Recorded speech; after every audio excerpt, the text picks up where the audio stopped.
This is the new Tesla Model Y, and it is effectively a Tesla Model 3 that's been like stretched in Photoshop. No, really, look, I've stretched the Model 3 in Photoshop. Looks the same. Anyway, in this video, I'm going to talk you around the exterior, the interior. I'm going to explain its tech, see how practical it is, and of course, I'm going to take it for a drive. I will even launch it from 0 to 60 miles an hour because I'm Matt Watson, and you're watching Car Wow. Let's start this video by talking about the design of the Model Y. So, like a Model 3, but taller. Though it does have a hatchback, so it's quite slopey at the rear end. Here at the side, wheel sizes start at 19 inches, rising to 20 for the long range, but they go all the way up to 21 on the performance model. One thing about the performance, it has low suspension, which could be good to fill this kind of gappy wheel arch. Down the side, actually quite like the profile of it. It looks all right, and you got like the classic Tesla poppy out your door handles like that with the black on them and black window surrounds. Down the sides, yeah, just classic Tesla face really, isn't it? It's just a bit bigger, more upright than the Model 3. And it's randomly flashing its lights at me because it's a Tesla and it's alive. Now the starting price, don't know what that was all about. Anyway, the starting price of this car is £55,000. But if you want to check out the best deals on the latest electric cars, click on the pop-up banner up there for the link in the description to go to Car Wow. Here on the inside, the design is just like a Model 3, so very minimalist, got a wide expansive dash, big screen in the middle where you control absolutely everything, not just the sat nav, your infotainment system, but all climate controls and absolutely everything for the car, which is a good thing in some ways because it keeps things simple in terms of button clutter, but sometimes it can be a bit of a faff to get through stuff. That said, the infotainment system is fast, it's responsive, and it's nice and crisp. Then you got the usual quality of Tesla, which I actually think is pretty decent, like the perceived quality.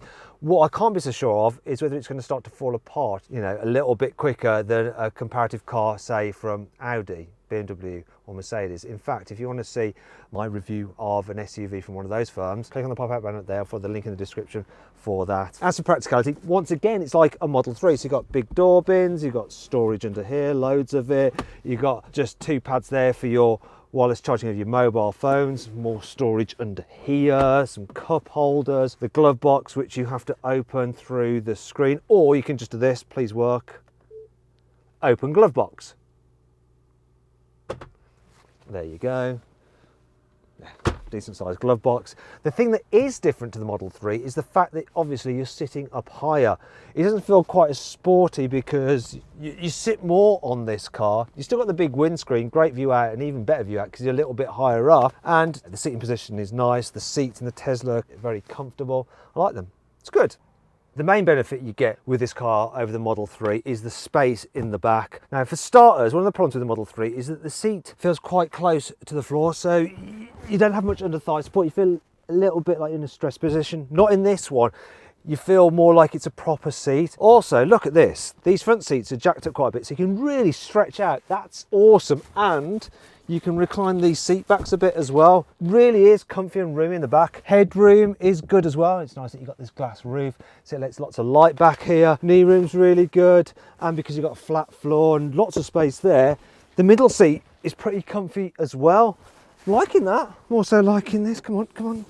There we go, we've got an armrest here. It's just a shame that they don't cover that, so you end up putting your elbow in it.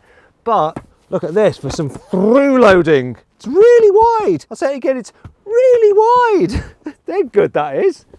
Liking this. What is a bit of a faff though, look, it's the ISOFIX points. They're just a bit hard to get because you just have to wedge the ISOFIX bars in between the seats. Be better if it had flip-up covers. However, it is easy to fit a child seat in here, but yeah, you do end up spending some time to actually get the ISOFIX anchor points attached. Then once you've done it once, you're gonna leave your seat in there, aren't you? And there's plenty of room for even a big, bulky rear-facing seat. There's also a couple of USB-C ports there as well. Overall, I'm very impressed with the back seats on this car, it's good.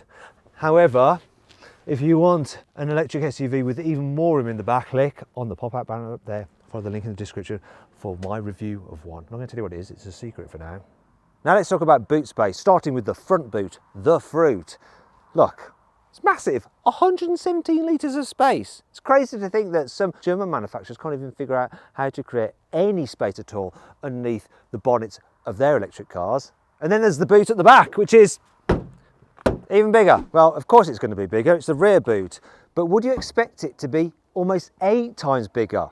The capacity here, including this underfloor storage, 854 litres, which is insane. And if you need more space, look, obviously you fold down the seats and you can do it electrically by those releases. And look, you have a completely flat floor. Really good. Apart from the fact there's no tie down points at all. And that brings you on to 5 annoying things about the Tesla Model Y. Here we have a man in the boot. Now that's not the bad thing. The bad thing is the fact that you don't get a parcel shelf with this Tesla Model Y. Now the man is there to illustrate that, look, we have an iPhone there. And yes, Tesla does give you rear privacy glass, but if you're looking like that, you can see the iPhone. Look, there it is, there's the iPhone. I think I'm going to smash this glass and take the goodies within. I'm talking about the phone, not the man. It's a bit of an arse that while you can just activate the windscreen wipers once by doing that, if you want to change the speed of them, you have to actually go onto this screen here. Another thing that's annoying is if you want to suddenly alter the mirrors, you have to go into the car settings and press that button and then use this to alter the mirrors rather than going straight for a little knobby there and doing it quickly. If ever a car needed a heads-up display, it's the Tesla Model Y, because the only place you can see the speed is by taking your eyes off the road and looking on the central infotainment screen. Why don't they make one available for it? It's just stupid. There's only one standard colour with the Tesla Model Y, and that's white. So if you don't like that, you're going to have to pay extra for a different colour. And they're rather expensive. Like this red. It may look nice, but it costs £2,100 extra. The reason to get a Model Y over a Model 3 is for the added practicality for families. Now in other parts of the world you can get a 7-seater version of this car, but not in the UK, not for now, and Tesla hasn't even confirmed if we're going to get it. So if you need to carry more than 5 people, you have to sit them in the boot, which isn't ideal in an electric car with instant performance, because you'll accelerate and all of a sudden they'll go whoop! It's not all negative though. Here's 5 good things about this car. One of Tesla's USPs is that you have access to its excellent supercharger network. Another thing is when you program in a destination in the sat-nav, it'll work out your route via various superchargers, so you can always get there with enough charge. One of the good things about Teslas is that they come fully loaded. There are very few options, I think, other than the paint, the wheel sizes, a tow hitch, slightly different interior trim. Oh, and the advanced autopilot and summon feature, which actually the hardware is fit for in the car anyhow, so if you wanted to fit that at a later date, you can just do an over-the-air update. Simple. All Teslas come with a dog mode, so you can leave your dog in the car and it'll maintain the temperature that's safe for the dog. And it also leaves a little sign on the digital display so that if anyone walks past and gets a bit worried for the dog, they can see how long you're going to be leaving it in the car for, so they don't need to call the RSPCA to get you arrested.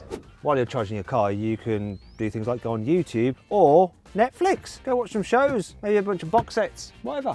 Because Elon is a real fun guy, as part of a software update you can now have weird things added to your horn. So one of them is a fart sound, so yeah, of course. Another one is, I don't know, a goat. It doesn't sound like a goat. And my favourite is this.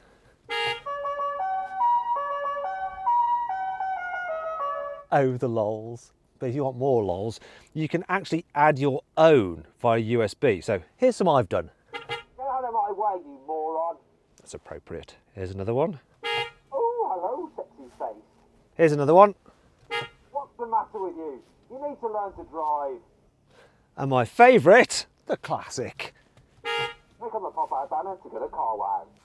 There are 2 versions of the Tesla Model Y. There's the long range, which has 2 electric motors and 384 horsepower, or there's the performance, which also has 2 motors, but 450 horsepower. Now, both cars come with a 70 kilowatt hour battery pack, and the maximum range that you can get out of the Tesla Model Y is 315 miles, which is pretty decent. However, I found another electric SUV which has an even better range than this Tesla Model Y, and I'm going to configure it using the CarWow configurator. And if you want to see what the car is and what the deal I've got on it through CarWow, you have to click on the pop-out banner up there for the link in the description below to check it out. All right, let's see what this Tesla Model Y is like to drive. So the first thing I'm noticing on this slightly bumpy road is that the suspension is a little bit firmer than I'd expect. It seems firmer than in the Model 3. And that's probably because it's taller and heavier, and so it has to have stiffer springs to stop it leaning so much in the bends. Weird though is that the steering feels just as quick as in the Model 3, yet because it's a bigger, heavier car, it just doesn't respond for the rest of the turn quite as well. So it's got like this false sporty feeling. That said, this car does still go around corners okay, and it has that real point and squirt feeling that you get from Teslas. And obviously you've got 4-wheel drive traction, so it can always put its power down without getting in too much of a mess. However, maybe it's better at low speed. So we're going into town now, and first thing I'm noticing is, yeah, regen's really good on this. So I'll lift off the accelerator. It's really good for stopping, which is handy when you're going past a lollipop lady and she's stopped it to let the kids across the road. So you're regenning energy really well when you're coming to a standstill if you're controlling it on the throttle. However, if you need to use the normal brakes and you hit the brake pedal hard, one of the good things about this car is that the brakes feel really, really natural, just like in a normal internal combustion engine car, whereas with some other EVs, like the feel of the brake pedal is just a bit odd. Not in Teslas though. Teslas are always good. I tell you what Teslas are also good at, and that's all around visibility. Really, really nice. So some other electric SUVs, while you sit up high, you don't get a really good view forward, but this low dash means that visibility is great forward, it's great out the side. It's not so good out the back though. No, but I can forgive that because I can press a button here and just like look on the screen, and that's standard. Do you know what? I'll probably stick with the standard wheels because feeling this go over bumps, it's a bit jarring at times. Another thing I've noticed is that because you've got no parcel shelf, when you go over a bump, you get noise from the suspension sort of reverberating around the cabin. It's a bit annoying. And when you're going faster at speeds, you get a bit more wind whistle. In fact, the car seems to act a little bit like an echo chamber, because it's just so big and spacious in here. But when you're on the motorway, one of the good things about it is Tesla's cruise control system. So as standard, you get a system that will basically hook you up to a lane and auto steer to keep you in lane, and it will also brake and accelerate for you to keep you safe distance from the car in front. And you can upgrade that further, so you can do things like change lane for you if you need to overtake and all that kind of stuff. It's a very, very good system. As for manoeuvrability, well, when you go around normal roundabouts this size, it's fine, this car. Oh, although people do still like to pull out in front of you because they can't quite believe that you might want to go the way from which you just came. That's another good thing about this car. So if you have an accident, the all-round cameras are constantly recording. So you can download that footage and then you can use that to send to your insurance company. Look at this, right? Spotting that car there on the curb as well. Look at that. Always keeping you safe. Always got its eyes out, helping you out, this car has. What's not helping you is the turning circle. So it's over 12 meters. Now I'm going to try and go around this mini roundabout and see if I can go all the way around in one go. No, look, I've already cocked this up. No, this is going to be chaos. Sorry, I was never going to make that. People are going to hate me. Yes, they're hating. There's a lot of hate. There's going to be more hate now. Sorry, there's more hate coming for me. More hate. Some more hate, please. Yes, you hate me because I'm in a Tesla, and you hate me because I can't go round a mini roundabout without having to do a 10-point turn. Oh, it's not so good. One thing you can't fault Teslas for is their performance. So this long-range version of the Model Y is supposed to do 0 to 16 4.8 seconds. But I'm going to see with my specialist timing gear up here. Going to launch it. Let's do it. Yeah, it feels quick. And it just builds, the power does. Seamless. 4.95. Slightly slower than claimed, but quicker than the high-performance version of the Hyundai Ioniq 5 and Kia EV6. And this is the slower Model Y. Yeah, if you get the performance version, it's supposed to do 0 to 16 in 3.5 seconds. If it's a bit slow like this one, it'll be 3.65 seconds. Actually, do you know what? I'm going to give it another go. So, launch number 2. Can you actually do the claim time this time? Yes, 4.8 seconds. That's better. No lies.